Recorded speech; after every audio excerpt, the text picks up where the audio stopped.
Kapag malamig sa isang lugar, isang pagkain lang ang pumapasok sa ating isipan. Mainit na sabaw. At dito, na-master na yan ng mga Hapon. Presenting the soup that doesn't just fill your stomach, but also warms your heart. Ramen. At marami yan sa Ramen Alley. Sa katunayan, may kababayan pa tayong may-ari ng isang restaurant dito. Oldest Ramen Alley dito sa Sapporo. Ilang years ka na dito? Oh, 18 years. 18 years. Yes. So far, kumusta naman ang 18 years mo dito? Okay naman. Okay naman. Masaya naman din. Meron ka na rin pamilya? Oh, meron. Asawa. My husband and one daughter. Kamusta naman yung buhay dito? Well, dito sa Sapporo, malamig kasi dito. Ang mga tao eh, dahil, So, yes. dahil malamig dito eh, no? Ilang taon na ring naninirahan si Agnes sa Sapporo. Nakapangasawa na nga siya ng taga rito. Ngayon, nagtutulungan silang itaguyod ang kanilang ramen house na matatagpuan dito sa Ramen Alley. Sa ilang taon na niyang pagluluto ng ramen para sa mga parokyanong naghahanap ng pampainit tuwing taglamig, nakita niya kung gaano ito kahalaga sa kanilang kultura. Napapansin ko sa mga ramen houses, pati na rin sa Manila yung ganito kaliit lang. Hanggang 8 to 10 lang yung occupied na seats. Tapos ang bilis ng pag-serve ng pagkain. Oo. Tsaka yung noodles, kailangan hindi siya yung Sagi. Pati yung soup, kailangan mainit. Kailangan- Kainin ng customer.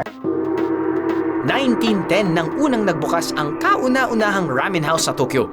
Mga Chinese missionary ang unang nagdala ng konsepto ng noodle house sa Japan, nagginawa naman ng mga Hapon ng sarili nilang bersyon na ngayon ay tinatawag na ramen.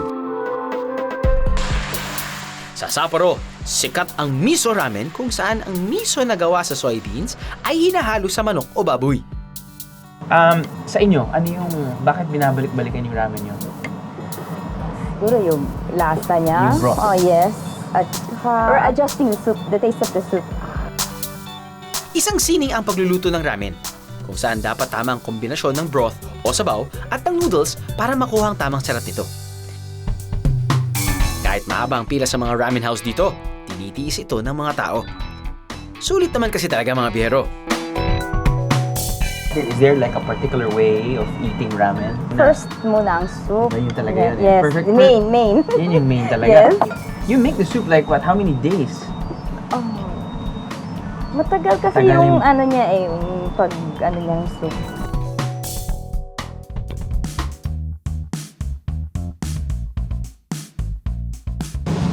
Ang realization ko is that I'm happy na medyo ang dami na rin ramen places sa Pilipinas na you don't really have to go to, you know, different countries or even Sapporo to achieve this type of ramen. But thing is,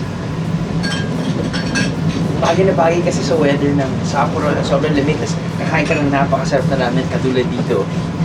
Pasok. I am the meeting is a BIA. All you gotta do is just subscribe to the YouTube channel of GMA Public Affairs and you can just watch all the Behind the Drew episodes all day, forever in your life. Let's go! Yeehaw!